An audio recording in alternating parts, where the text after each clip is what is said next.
नमस्कार दोस्तों, एक बार फिर आप सभी का ज्ञान बाग में स्वागत है। ज्ञान बाग में आज का जो हमारा पाठ है वह है आनुवांशिकता एवं जैव विकास, वर्ग 10। वर्ग 10 में इससे पहले आनुवांशिकता और जैव विकास का हम लोगों ने संक्षेपण, वस्तुनिष्ठ प्रश्न, अति लघुत्तरीय प्रश्न को देखा था। आज हम लोग इस पाठ में लघुत्तरीय प्रश्न को देखेंगे। लघुत्तरीय प्रश्न में पहला क्वेश्चन जो है विभिन्नता की परिभाषा दीजिए। विभिन्नता मतलब अलग अलग का क्या होता है, तो यह हर चीज़ में डिफरेंट होता है, इसीलिए विभिन्नता की परिभाषा दे। जीवों के ऐसे गुण जो उसे अपने अथवा अपने ही जाति के अन्य सदस्यों के उसी गुण के मूल स्वरूप विभिन्नता का दर्शाता है, विभिन्नता कहलाता है। एक ही प्रकार के जनकों में उत्पन्न विभिन्न संतानों के रूप, रंग, शारीरिक बनावट, आवाज़, मानसिक क्षमता आदि को लेकर विभिन्नता पाई जाती है। तो विभिन्नता जैसे कि अगर एक ही माता पिता के दो बच्चे हैं तो दोनों में बहुत से विभिन्नता होगी और बहुत से सिमिलरिटी होगी। अब उसमें विभिन्नता क्या है, उसका चेहरा थोड़ा अलग हो जाएगा। तो कोई भाई बहन अगर एक ही माता पिता के उत्पन्न है तो उनका एक का लंबाई ज़्यादा होगा, किसी का हाइट छोट हो जाता है, कोई गोरा हो जाता है, कोई काला हो जाता है। तो इसी सब का जो डिफरेंट होता है इसी को इसमें विभिन्नता बोला जाता है। अब है आनुवंशिकता का अर्थ बताइए। आनुवंशिकता का अर्थ बताइए। एक पीढ़ी से दूसरे पीढ़ी में जीवों के मूल गुणों का संरचना आनुवंशिकता कहलाती है। जैसे कि जो गुण हमारे माता पिता में है, जो दादा दादी में है, वही गुण हमारे में आ गए, तो यह सब क्या होगा, आनुवंशिकता होगा। इन गुणों का संरचना एक पीढ़ी से दूसरी पीढ़ी के जनकों के युग्मन द्वारा होता है। अतः जनकों में उनके संतानों में पीढ़ी दर पीढ़ी युग्मों के माध्यम से पैतृक गुणों का संचार आनुवंशिकता है।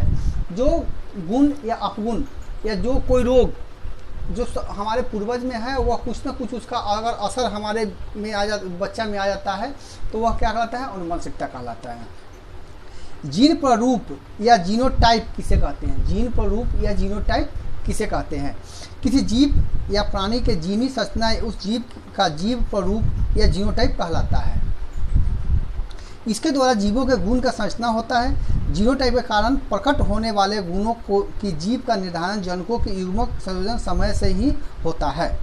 यह भी क्या है, पीढ़ी दर पीढ़ी गुणों का संरचना उनके जनकों से होता है। अब अगला क्वेश्चन है मेंडल। मेंडल का नाम जहाँ कहीं भी आए वहाँ पे यह ध्यान रखिएगा कि उनका जो खोज था वह मटर के दाने पर था। अब है उन्होंने क्या क्या किया उसके बारे में देखिए। मेंडल का प्रथम नियम और पृथक्करण नियम क्या है? तो जब अप्रभावी लक्षण के कारण प्रभावी लक्षण के कारण पृथक होता है तो उन्हें लक्षणों को अभिव्यक्त कर देता है। इसी कारण से दूसरी पीढ़ी से पौधे में 25% संतानों में सिर्फ अनुभवी लक्षणों के जोड़े बनते हैं। फलस्वरूप प्रभावी और अप्रभावी लक्षणों 3:1 के अनुपात में प्रकट होते हैं। अब 5वां क्वेश्चन है जीन कोष क्या है? किसी भी प्रजाति विशेष के एक अपशिष्ट या आबादी स्थिति में समस्त जीव उस आबादी का जीन कोष कहलाता है। जीन कोष के कुछ जीन वातावरणीय कारणों से कुछ बदलाव में आ सकते हैं। जीन में होने वाले ऐसे बदलाव पीढ़ी दर पीढ़ी वंशागत होते हैं। जीन का जो होता है कुछ जो चेंजिंग होता है वह वातावरण के कारण भी हो सकता है और यह जो है पीढ़ी दर पीढ़ी चलता रहता है। आनुवंशिक गुण से क्या समझते हैं? किसी प्रजाति के विशेष अपशिष्ट या आबादी स्थिति समझ जीन उस आबादी का जीन कोष। आनुवंशिक गुण से क्या समझते हैं? प्रत्येक जीव में कुछ न कुछ ऐसे गुण होते हैं जो पीढ़ी दर पीढ़ी माता पिता अर्थात उनके संतानों से संचालित होते हैं। ऐसे गुण को जो भी गुण हमारे माता पिता से दादा इसका गुण जो हम में विद्यमान है वही आनुवंशिकता गुण कहलाता है। जातीय उद्भवन क्या है? डार्विन ने बताया कि किसी भी स्थान पर जीवों के लक्षणों को थोड़ा थोड़ा परिवर्तन होता रहता है। इसके साथ ही प्राकृतिक और भौतिक परिस्थितियों में भी परिवर्तन होता रहता है। हर जगह कुछ न कुछ थोड़ा थोड़ा परिवर्तन होता रहता है और यह परिवर्तन भौतिक और प्राकृतिक दोनों कारणों से होता है। उनके विरुद्ध काम करते हैं। इन कारणों से सैकड़ों वर्षों में उनके लक्षणों में काफ़ी परिवर्तन हो जाता है जिससे नई प्रजाति की उत्पन्न होती है।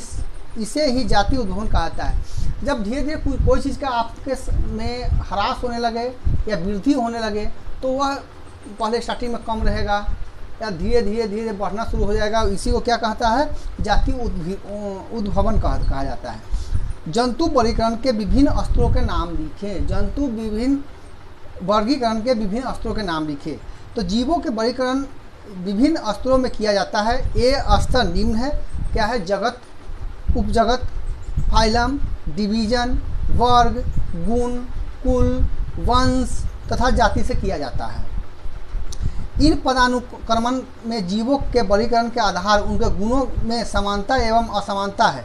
जंतुओं में विभिन्नता के बावजूद भी कुछ गुण समान होते हैं। अब नवा है समजात अंग एवं असमजात अंग से क्या समझते हैं? तो क्या समझते हैं? इसका मतलब इसका अंतर स्पष्ट कर देना है हमको।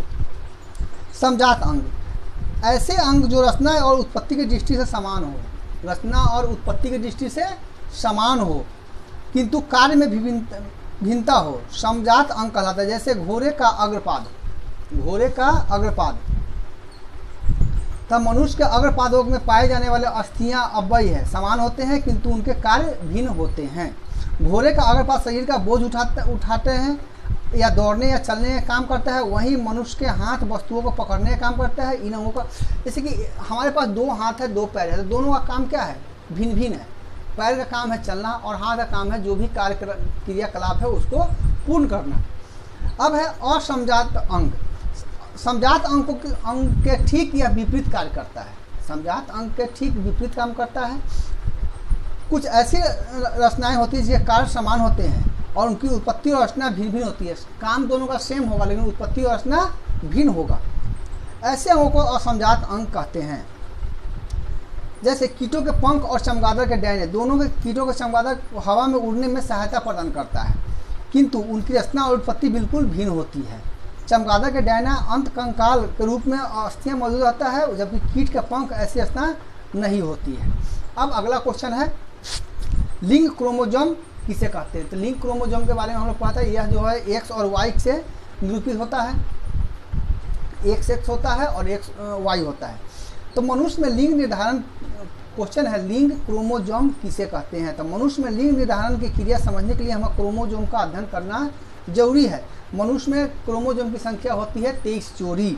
इसमें 22 जोड़ी क्रोमोजोम एक ही प्रकार के होते हैं। 22 जो पेयर है वो सेम रहता है और एक पेयर है जो इसके अलग होता है। इसे ऑटोमोस कहते हैं। जो 22 जोड़ी होते हैं उसको क्या बोलते हैं? ऑटोमोस कहते हैं। 23वां जोड़ी भिन्न आकार का होता है जिसे लिंग क्रोमोजोम कहते हैं। जो 23वां जो अलग होता है उसको बोलते हैं लिंग। लिंग क्रोमोजोम 2 प्रकार के होते हैं। जैसा मैंने बताया था एक्स और वाई। एक्स क्रोमोजोम लंबा और छड़ के आकार का होता है। वाई क्रोमोजोम अपेक्षाकृत बहुत छोटा आकार होता है। नर में एक्स और वाई होता है और मादा में एक्स और एक्स होता है। ये एक्स और वाई क्रोमोजोम मनुष्य के लिंग निर्धारण के लिए उत्तरदायी है। यही एक्स और वाई जो है मनुष्य मतलब कि नर और मादा दोनों का लिंग निर्धारण करता है। तो एक बार और मनुष्य में क्या होता है, जो मानव होते हैं, पुरुष होते हैं, उसमें एक्स और वाई होते हैं और मादा में एक्स और एक्स होते हैं। इस तरह से आज हम लोगों का अनुवांशिक तथा जैव विकास का जो पाठ है उसका लघुत्तरीय प्रश्न आज हम लोगों ने संपन्न किया है। आगे दीर्घोत्तरीय प्रश्न को देखेंगे और आगे का जो भी चैप्टर है उसको देखेंगे। इस तरह से जीव विज्ञान का पाठ हम लोग का अब खत्म होने वाला है। इसके बाद हम लोग इसमें भौतिक, रसायन और मैथ का भी चैप्टर स्टार्ट करेंगे।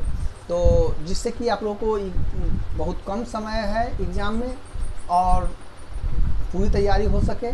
और अपने दोस्तों तक इसका शेयर करिए, लाइक करें, सब्सक्राइब करें। इसी के साथ जय हिंद, जय भारत।